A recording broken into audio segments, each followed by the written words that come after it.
Okay दोस्तों, तो हम लोग अब वेलोसिटी टाइम ग्राफ के बारे में देखते हैं। सो वेलोसिटी टाइम ग्राफ में क्या है? दोस्तों ध्यान दो, यहां पर हम तीन पॉसिबिलिटीज के बारे में पहले बात करेंगे। वेलोसिटी अगर हमारा मान लो कांस्टेंट है, ठीक है, यानी अगर मान लो सिंपल सी बात है, ये हमारा वीटी ग्राफ है, ठीक है, और v हमारा जो भी है वो कांस्टेंट है, ठीक है। अगर ये कांस्टेंट v है, चाहे पॉजिटिव हो चाहे नेगेटिव हो, इट डजंट मैटर। यहां पर हम डायरेक्टली बोलेंगे जो एक्सीलरेशन है वो डेफिनेटली हमारा जीरो है, ठीक है। तो v अगर हमारा कांस्टेंट है तो इसका सिंपल मतलब है इसका एक्सीलरेशन डेफिनेटली जीरो होगा, राइट। दूसरा पॉसिबिलिटी क्या है? v हमारा इंक्रीजिंग है, चाहे वो पॉजिटिव वैल्यू रखे चाहे वो नेगेटिव वैल्यू रखे, इट डजंट मैटर। v अगर हमारा इंक्रीजिंग है, कैसा भी इंक्रीजिंग है, I don't know, I don't care. अगर v हमारा इंक्रीजिंग है तो दोस्तों ध्यान दो, अगर मैं कहीं पर भी टेंजेंट ड्रॉ करूं, वो positive direction of T axis के साथ जो हमारा एंगल बनाएगा वो होगा theta. We know a that is equals to dv by dt, that will be equals to slope of tangent, right, that will be equals to slope of tangent. Okay, so उसका value होगा tan theta. Theta is acute implies tan theta हमारा greater than zero होगा, यानी acceleration a भी हमारा greater than zero होगा। Simple मतलब ये बोल रहा हूं मैं, if v is increasing then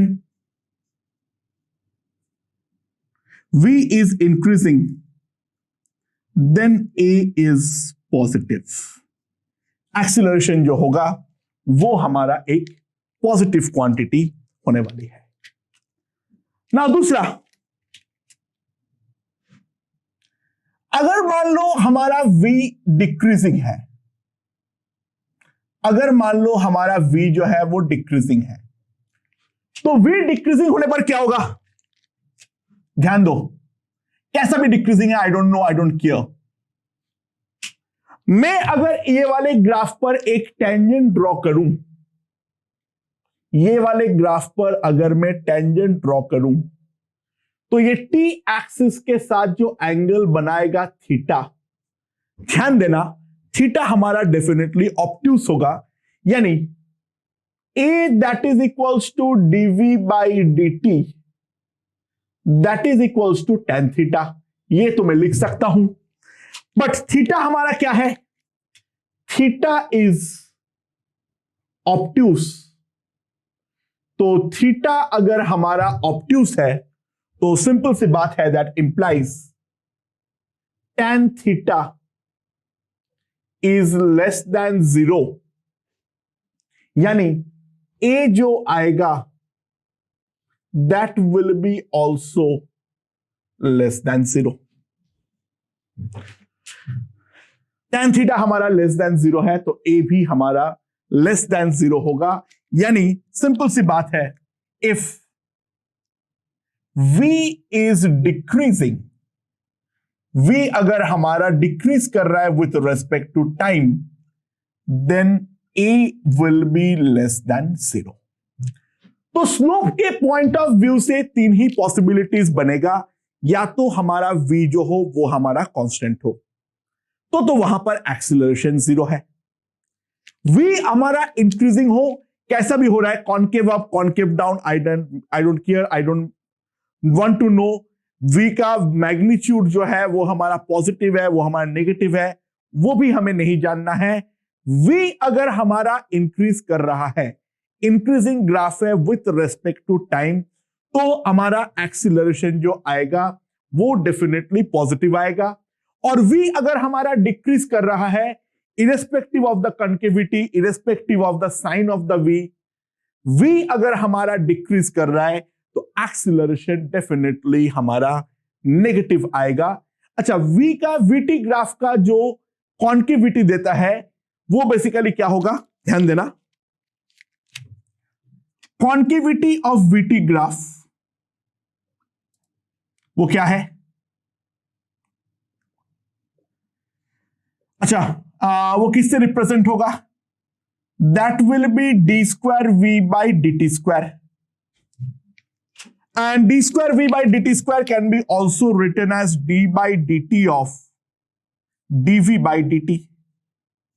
By dv by dt is nothing but a, so the concavity will be equals to dA by dt. That will be equals to j, यानी jerk. खैर, jerk हमारा as such कोई physical significance तो beer नहीं करता है, ठीक है, ऐसे कोई सिग्निफिकेंस तो बियर नहीं करता है, बट कोई कॉन्केविटी पूछेगा तो हम बोलेंगे वो हमारा जर्क ऑफ द मोशन है। अगर कॉन्केव अप है तो it has a positive jerk, right? अगर कॉन्केव डाउन है then it has a negative jerk, right?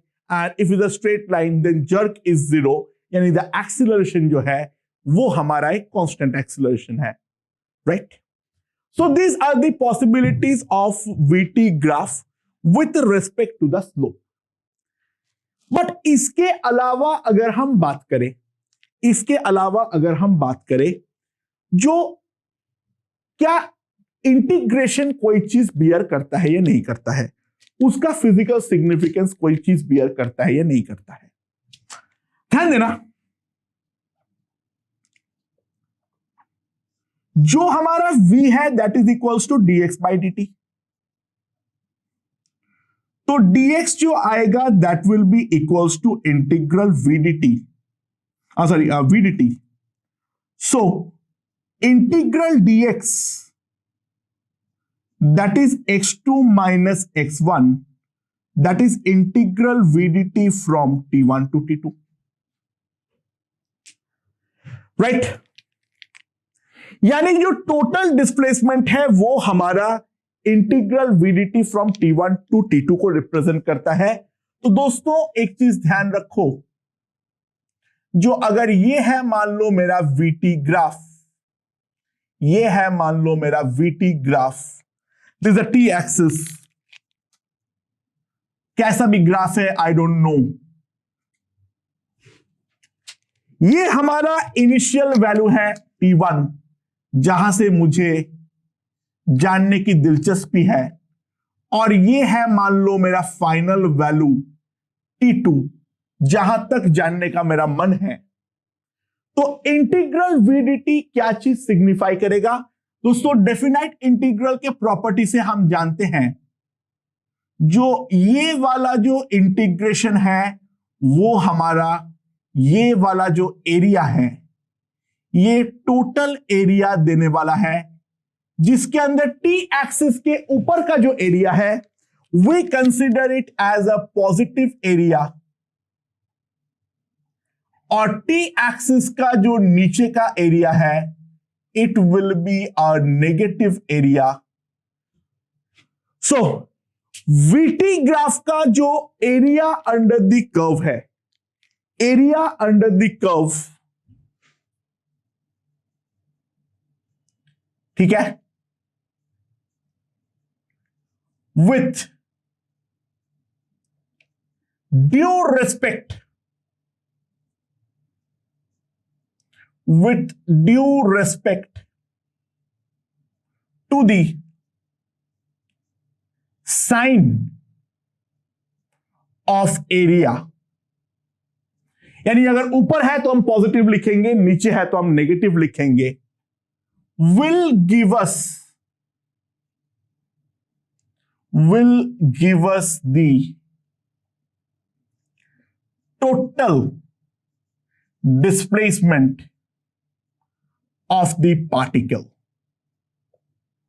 Okay,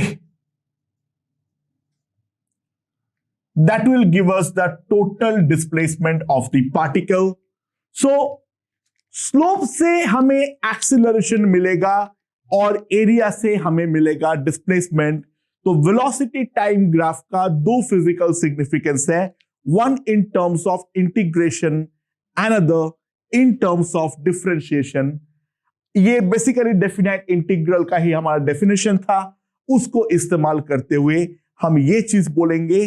but दोस्तों, एरिया निकालने के दौरान ये मत भूल जाना, जो टी एक्सिस के नीचे का एरिया को हम पॉजिटिव मानते हैं।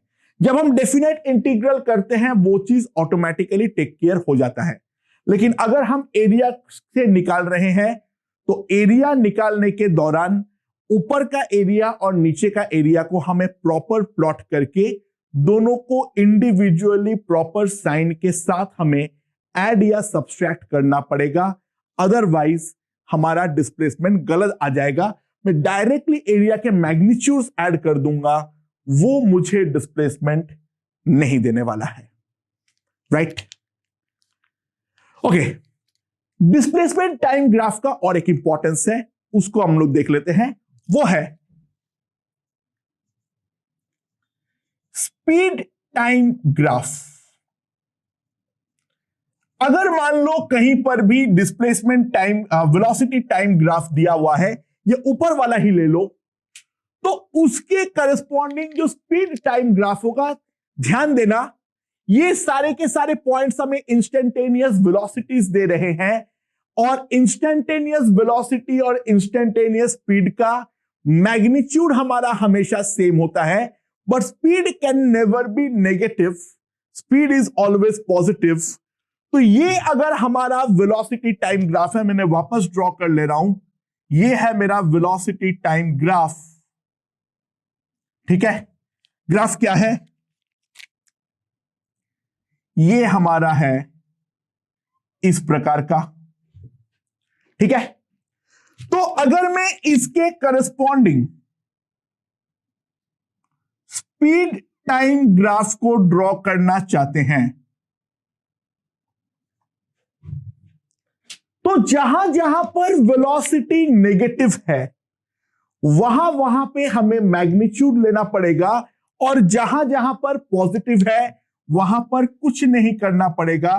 तो ये है मान लो दो टाइम जिनके बीच में हमारा वेलोसिटी का नेगेटिव वैल्यू है, वहां पर सिंपली क्या काम करना है, बाकी ग्राफ के साथ बिल्कुल छेड़छाड़ मत करो, ये हमारा एज इट इज चलेगा, यानी यहां पर और यहां पर इन दोनों ग्राफ में कोई डिफरेंस नहीं आएगा, और ये वाला जो है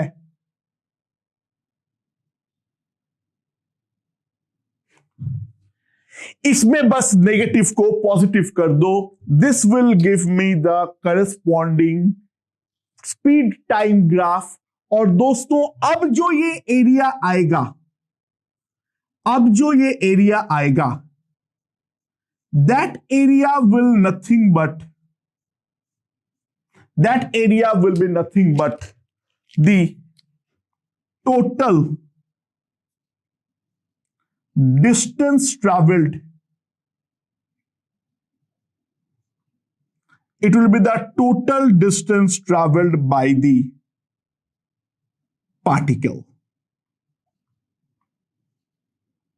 That is equals to area under speed time graph. तो स्पीड टाइम ग्राफ के बारे में ध्यान देना है, speed can never be negative. तो वेलोसिटी टाइम ग्राफ का जहां जहां पर वो टी एक्सिस को काटेगा, उसके नीचे वाले पार्ट का टी एक्सिस के अबाउट रिफ्लेक्शन ले लो, पॉजिटिव बनाओ, तो इफेक्टिवली जो हमारा एरिया है वो भी फ्लिप हो जाएगा। So we have to add all the areas irrespective of their sign, यानी basically we have to take the magnitude. तो उससे हमें क्या मिल जाएगा, जो हमारा डिस्टेंस मिलेगा, जो हमारा डिस्टेंस है जो टोटल कवर किया है, that we are going to obtain. So velocity time graph के जो जो इंटरप्रिटेशंस इंपॉर्टेंट है वो सारे के सारे हम यहां पर देख चुके हैं। एक्सीलरेशन टाइम ग्राफ का एज सच कोई फिजिकल सिग्निफिकेंस नहीं है। एक्सीलरेशन टाइम ग्राफ का तीन ही पॉसिबिलिटीज है, उसके बारे में भी हम थोड़ा बात कर लेते हैं। ठीक है, तो क्या क्या है इसमें, ध्यान देना।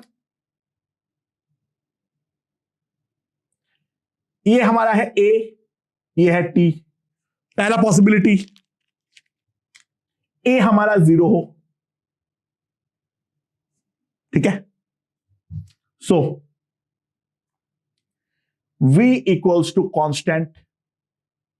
अच्छा बाय द वे एक चीज देख लेना, मैं यहां पे बोलना थोड़ा भूल गया हूं इसलिए बता दे रहा हूं। अगर मैं टेंजेंट के बदले सेकंड बनाऊंगा कोई भी जगह पर, और ये अगर हमारा फाई है, सॉरी बोलना भूल गया था, tan phi will be nothing but average acceleration. Just like वहां पर एवरेज वेलोसिटी था, तो delta v by delta T यहां पर हमें एवरेज एक्सीलरेशन देने वाला है। Second is always average and tangent is always instantaneous. खैर, तो एक्सीलरेशन का पॉसिबिलिटीज तीन ही हम देखेंगे। अगर एक्सीलरेशन का वैल्यू 0 है तो वेलोसिटी हमारा कांस्टेंट है। ये एक्सीलरेशन टाइम है, ये हमारा पॉजिटिव है मान लो। अगर एक्सीलरेशन जो है उसका मैग्नीट्यूड हमारा पॉजिटिव है तो v इज इंक्रीजिंग, राइट। और एक्सीलरेशन का वैल्यू अगर नेगेटिव है मान लो, तो सिंपल सी बात है v जो है वो डेफिनेटली हमारा डिक्रीज करेगा। v जो है हमारा डिक्रीज करेगा। a का जो स्लोप है वो हमें जर्क देता है, बट एनी हाउ वो हमारा काम का नहीं है। हाँ, एटी कर्व का जो हमारा एरिया है वो काम का है। लेट्स सी, ये हमारा एटी ग्राफ है मान लो। सो ये हमारा एटी ग्राफ है। ठीक है, यहां पर है हमारा T1, यहां पर है मान लो हमारा T2। अच्छा, dv क्या होता है? dv by dt is equals to a, तो integral dv is equals to integral a dt। T1 पर इनिशियल वेलोसिटी है मान लो v1, T2 पर फाइनल वेलोसिटी है मान लो v2, तो v2 minus v1 that is delta v is equals to integral a dt from T1 to T2। और area के बारे में, तो दिस इज द एरिया। तो अगेन ये वाला एरिया पॉजिटिव है, ये वाला एरिया पॉजिटिव है, so this two will be the positive area. और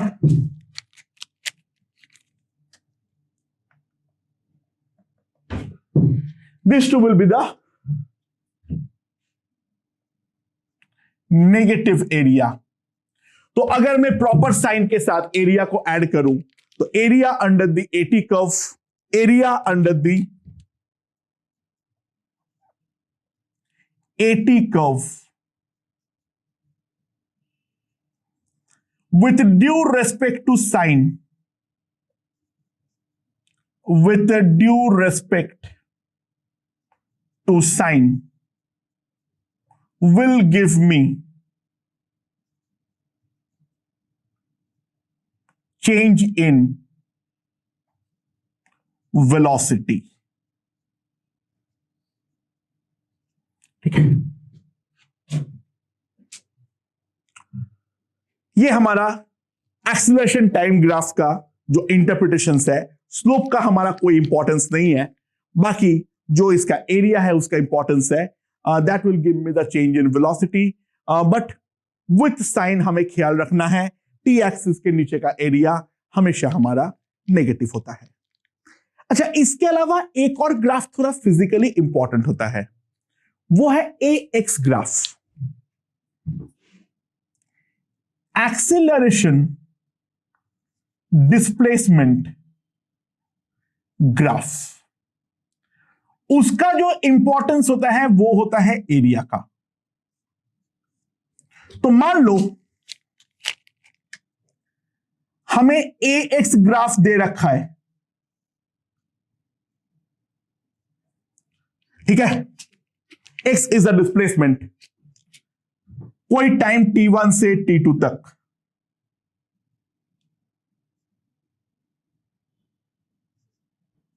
ठीक है। अच्छा, इसका एरिया तो हम आसानी से निकाल सकते हैं। अगेन ये पॉजिटिव एरिया होगा, ये भी हमारा पॉजिटिव एरिया होगा, और ये हमारा नेगेटिव एरिया होगा।